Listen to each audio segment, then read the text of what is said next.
Hello to all of our audiences who are joining us for this episode of BW Tech Talks. I have a very interesting conversation lined up in this episode as I have a very interesting guest. Now, to be honest, this is probably the first time that I am officially interviewing Ashish, but we did have some bit of time to kind of prepare for this. And almost everything that was even said in the preparation was very interesting for me. And I am hoping to God that I can capture some of that in this conversation. Now, to put the official introduction out there, Ashish Sinha is the Managing Director for the Asia Pacific and the Middle East and Africa region for Epsilon.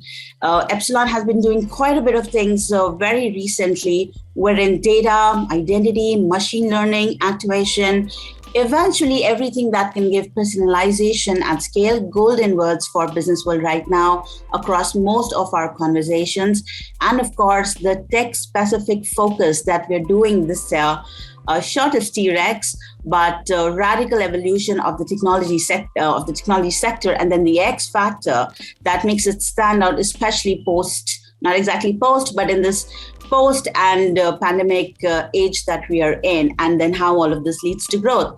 My conversation with Ashish is to try and understand his unique leadership. Before I just keep going on, I should officially get Ashish over here. Ashish, welcome to this episode of Tech Talks. Hey Noor, I'm really excited to be on your show. Ashish, my boss, the chairman of my company, he loves asking these very broad-based questions about how were the last 17 months. And I keep asking him, why do you repeat it? And then the answer is, and because of which I'm convinced, and hence this is coming to you, is that in the last 17 to 18 months, while everybody faced arguably the same kind of problems, and there was a globally coordinated effort as response, leadership was unique, and it was uniquely treated by different leaders. He tries to understand how the brains of the leader works, and that's what I'm trying to do to you. Your sector actually went through a complete mum, and then there was some large-scale layoffs that we were hearing of. But because you were bang in the middle of the technology revolution we saw last time, Epsilon actually saw some good numbers. Now, I just want you to give us like a very brief overview of what happened then and how is the Epsilon of today different? Yeah, Noor, I think we went through some pretty intense last, I would say 12 to 18 months. I think we've all struggled, but we've also learned new things about ourselves. Epsilon's been in the world for more than 50 years. Yeah. It's really about grit and persistence and making sure that we're taking care of our clients. Whilst, like most companies, there was a struggle last year. I think the fact that we really take care of our people and we take care of our clients and we really believe in them, got us through this hump. Ashish, I'm going to take advantage of the fact that you get to see a cross-section of industries in what their needs of the hour would be. Despite the madness of last year, the big tech industry, arguably, still kept seeing the kind of extreme, in fact, I would argue, power in their hands. And then we kept hearing some big news about, Google talked about the deprecation of its cookies, then of course it's extended, etc. But we are headed either to a cookieless world, we are headed to a world where identities is a problem. But this big tech sector, from that perspective, what are really some of the trends that you're seeing brands and businesses seek from these companies? Noor, I think the big tech or the walled gardens, as they're called, play a really important role. I think as a platform, they provide brands, customers, the exchange or the marketplace to talk to each other. But I really feel that brands have to, in a way, own their customers. And I'll give an example of what we call rent versus owning. When you leverage or use a walled garden, you're actually renting the usage of their customers. But as a brand, if you don't truly own your customer, you're going to be in trouble. And so I think our advice and what we're seeing from clients is that whilst I think it's important to engage with the walled gardens, I have to also create my own walled garden as a brand. And those are sort of interesting comments we're hearing from people. Very nice. Ashish, what becomes the role of a company like yours in this? The marketing landscape has changed. Some problems remain the same, but we have new arsenal, so to speak about. I hate using military terms for it, but unfortunately, that's how this beat has grown, right? We're looking at target groups and tags and vagara vagara. So just give me like a sense on, how what you specifically bring to the table or how your role changed in catering to these kind of demands. Noor, I think, first of all, I think the marketers know their brands and their consumers better than we do. Yes. Our job is to enable, really enable. And at the root of it, we really call ourselves a data management platform. So our job is to help identify or do ID resolution of customers. Our job is to do the data hygiene. Our job is to do the data governance of our customers, of our clients. And then making sure that this data is kind of captured in extremely privacy controlled way. And then it's really for the brand to leverage the power of all the data to have really deep personalized experiences with their consumers. And of course, then our job is to make sure that the performance is monitored and that we give very transparent reports back to our clients so that they see how their various marketing strategies are performing. I'm going to come back to the performance part. Just before that, however, one of the things, data management, the ideal hope is personalization at scale, right? But this is not the first time we're hearing about it. Personalization at scale, probably in interviews that we've had with the likes of Facebook in the past, was their keyword back in 2013. And of course, we still argue that probably only God has managed to successfully personalize at scale. But with that exception, companies have had that goal forever. So now what has changed? Why do you think that the opportunity for personalization at scale is equal to growth actually exists today? I think, Noor, the way to probably flip this question around is to say, have you ever felt recognized by a brand as an individual? Have you ever had a brand talk to you in very personal ways at the right time, at the right place? If I look at my experience, absolutely not. And there are brands out there that talk about having cutting edge technology. They talk about having AI and ML. They talk about how they're doing fantastic sort of strategies with engaging with customers. But I look at myself as a consumer and I'm like, I don't see much personalization for myself. And I think I'm a pretty big consumer. I go out there and I buy things. And I think that's because there's been so much hype.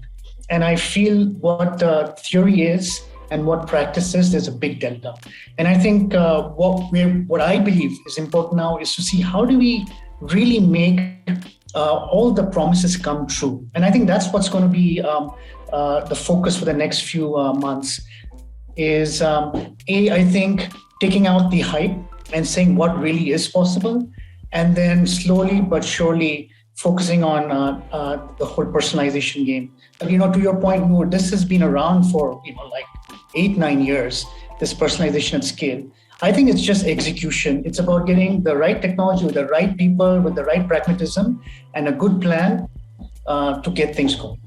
Perfect. Let's come to performance now. The marketer always wanted more bang for the buck. I think 2008 onwards, that madness kind of grew, and it kept on growing in the digital era, if I can use those words properly. We were arguing, let's not call it digital marketing anymore because it's just really marketing in a digital world. Again, performance was important even then. Right now, Ashish, do you think the current level of bang for the buck for the marketer and the transparency in getting there, do you think the marketers are like right now in a place where they're satisfied with what the supplier side is kind of bringing to the table? Well, that's a good question, and I don't believe they're at all satisfied. I also think we've been sometimes chasing the wrong KPIs. Indicators like reach or brand awareness. These are all nice, lofty goals. But we really believe, at least I believe, that it's critical to show ROI. And ROI comes through selling more of your product. And I think this is where a marketer has to say, let me not worry about how much breadth or depth I'm getting the brand to become aware. It's important for me to make sure that I'm selling more of my brands goods. And that should be the bottom line. So we really have what we call a return on invested advertising. And it's really the bang for the buck that you get from advertising, not just in terms of reach, but in terms of how much product is. And I think that's an important concept that marketers should start imbibing a lot of. All right, perfect. Ashish, I'm going to, bring this conversation more towards an Epsilon lens right now, especially because I really want to understand how some of the things are changing at your level. Now, you hold a dual regional designation, which is both APAC and Middle East and Africa. They have their similarities, but of course, huge differences in both the markets. Now, just give us a sense, both of these operations, how important for India, how much are they in fact touching India or India touching them in terms of what you're seeing? It's a very good question, Noor, and it's amazing, first of all, how many Indians there are in Africa, in the Middle East, in Australia, in Singapore. So, in fact, I believe some of the strongest consumers with the most disposable income actually are Indians in this region. So I look at Asia and I almost feel like I'm in India in a way. So when I go to Australia, when I go to Dubai, you see so many Indians. And I think India as a nation really has great ambassadors all over the world, especially Asia. To your point, there are still differences. Culturally, consumer behavior can be different in some of these countries. In Australia, things are more advanced. Data is more mature. Whereas if you look at some countries in Africa, data is less mature. And, but all these countries at the end of the day are looking for growth. Unlike Europe and the US, where I think things are now much more BAU. Incremental growth is very difficult. Our region is spectacular in terms of growth. And I think India is another country that just is, in terms of the growth path and trajectory and the aspirations of consumers, I think it's a very exciting place to be. I would have thought that Africa region probably had a higher headroom of growth right now in compared to even some of its Asian counterparts. Do you see that? It's there. We just have to be a little careful on the numbers because their bases are very small. Their growth rates may look wonderful, but it's off a very small base. When you look at some of the large Asian countries like India or Indonesia, these are populations of anywhere between 200 million to 1.2 billion. And so growth looks small, but usually from a sheer scale perspective, that growth is quite a bit. I'm envious of you. You have some very interesting markets to look at. But Ashish, in India alone, I think your Bangalore operations, you're sitting at 2,500 employees over there that probably are not just in India, but probably have a larger mandate. No, that's very true. In fact, I forgot to bring that up more, which is whilst there's a commercial responsibility for the region, I'm also just very proud to be someone who's responsible for what we call global delivery of capabilities from Bangalore to all our global clients. So if you look at our clients in the US or in Europe, I can tell you that 80 to 90% of the value that's being driven for them is been driven by talent in India. Very cool. Let's just speak on talent a little bit more. Yeah, Ashish. 2,500, I think, if in post the crisis, in your industry, that's a large number. Right from the kind of engagement policies that you have for your own people, plus the fact that we're all now working from home, work from anywhere, want of a better word, all faced with the future of work. Hopefully, some people in your industry are leading it. You have been in the industry as Epsilon. You've been in India for almost 6 years now, if I'm not mistaken. Now, just give me a sense on how the strength of Epsilon in India grew and even changed across this period, just courtesy from the talents that you're bringing to the table and the servicing that you're doing. Noor, I think at the end of the day, it's all about values. And, when we hire people or we groom people or we elevate people, we're looking for three things. We're looking for people who are clearly very passionate, passionate about driving value, passionate about their employees, passionate about their clients. Second is we're looking for people who are extremely accountable.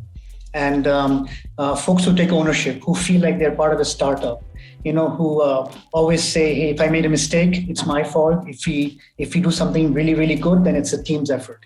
You want those kind of people. And then I think third is collaboration, people who absolutely understand that 1 + 1 = 3. And these are the kind of folks we look to hire, and these are the kind of people we want to groom. And growth really gets easier when you have people with strong values. So that's sort of my quick answer to your question. Yeah, but brilliant. I love that you said 1 + 1 = 3 and not 11, because that's the kind of pressure that we're seeing on our teams right now, right? Everybody is just trying to really take out the most. People are really working hard. But it does answer my question. However, tech strengths, anything? This is Tech Talks. This will also be taken as part of our special initiative right now, which is around T-Rex. So any tech strengths right now that you want to talk about, Ashish, that picked up in the last year for you? There's the usual suspects, Noor. The art of algorithm creation, using AI, ML. I won't sort of lie that this is something that almost every company is doing and getting into, and their talent is being trained on that. I actually think over the last few years, we have spent a lot of time focusing on, and I know this is going to be disappointing, but non-tech skills. And so this is really understanding the consumer behavior, really understanding, regulations, because privacy, and I've spoken about this before too. I think privacy of data, privacy of customer data is extremely important, and training our people to understand all these regulations, training our people to understand how customers behave, the whole experience of customers is incredibly important. There's also elements of design thinking and being creative, which is critical. And I think the tough job is to get people who are really strong technically to also do those things.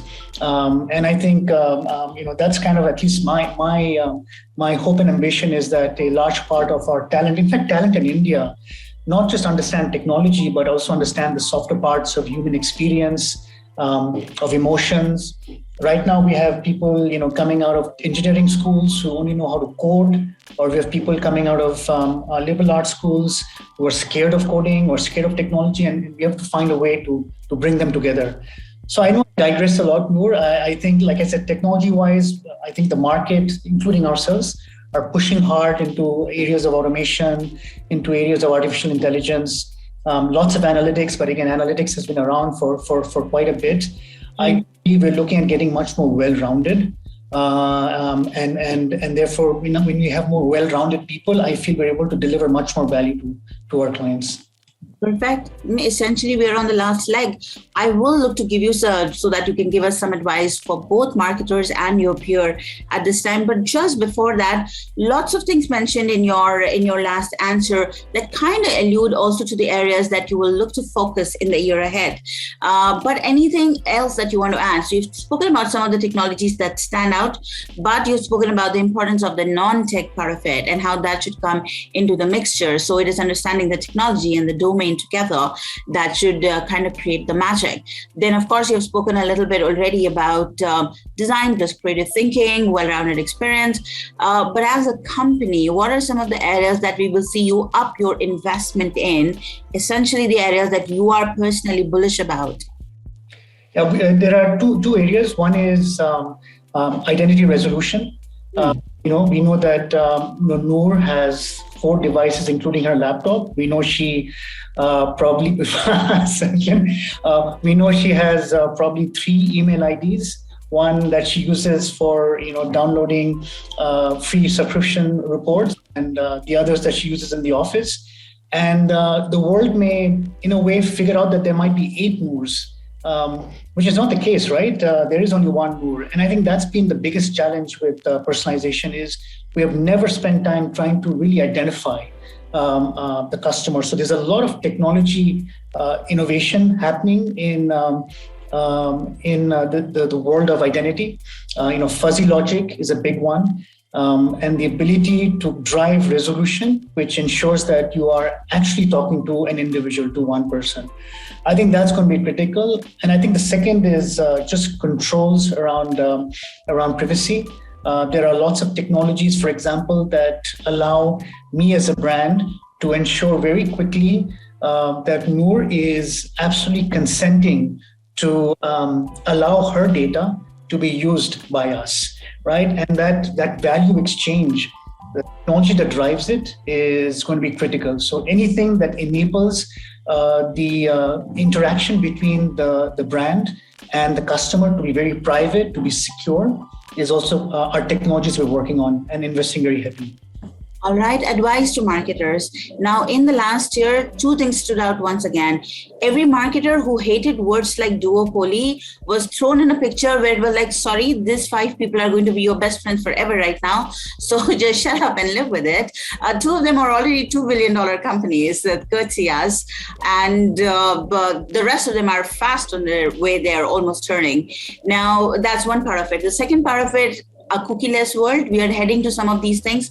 I know for a fact I have consented to almost every shared cookies, agreed to information exchange, all of that. I still don't get personalized, exactly what you said in the beginning. Still doesn't happen.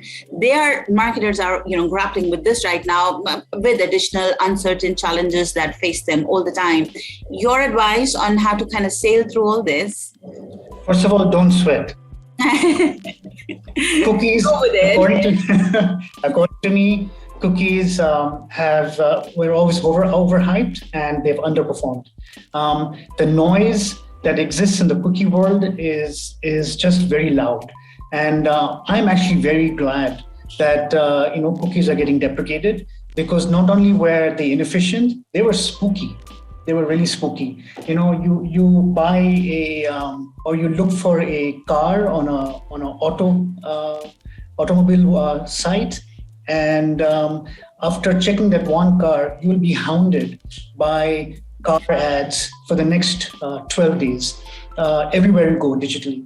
And that's because of a poor cookie experience, because it's not individual driven. It's cookies. So the brand is only recognizing your browser or your device. They don't recognize it's the same Noor. And so I think it's actually a great opportunity for marketers to stand up and say, I can get independent. So one is don't sweat. 2 is really focus on building your own walled garden. Whilst you will leverage and use the big tech players, they're there to support you. You have to also own your platform, which means start collecting data of your customers in a very, very sort of value exchange oriented way. Give them offers, talk to them, and get their consent, but start building your first party data strategy. And then second is also work with like-minded companies, work with peers in industries that are complementary to you to build a second-party data strategy. So build a data ecosystem that allows you to responsibly use data across not just your vertical, but potentially other verticals. And at the end of the day, just get good technology in. I think there are lots of technology players out there, and there is what we call a massive tech clutter. I tell clients that, look, at the end of the day, a technology partner can't just come in and throw you some technology and walk off. They have to be accountable for the performance of the technology. So always work with someone that you trust, that you like, that you know is going to be around for the long term, and that you can make as a friend. That is a very clever plan of action, honestly. I am grateful for that advice, and I'm sure so would all of our audience for this episode of Tech Talks.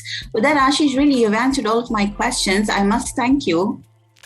Thank you, Noor. Thank you for having me. And this has been a really, really amazing conversation, and I've learned a lot from you too. All the best to you, Ashish. Likewise. You too, Noor. Take care. Bye-bye.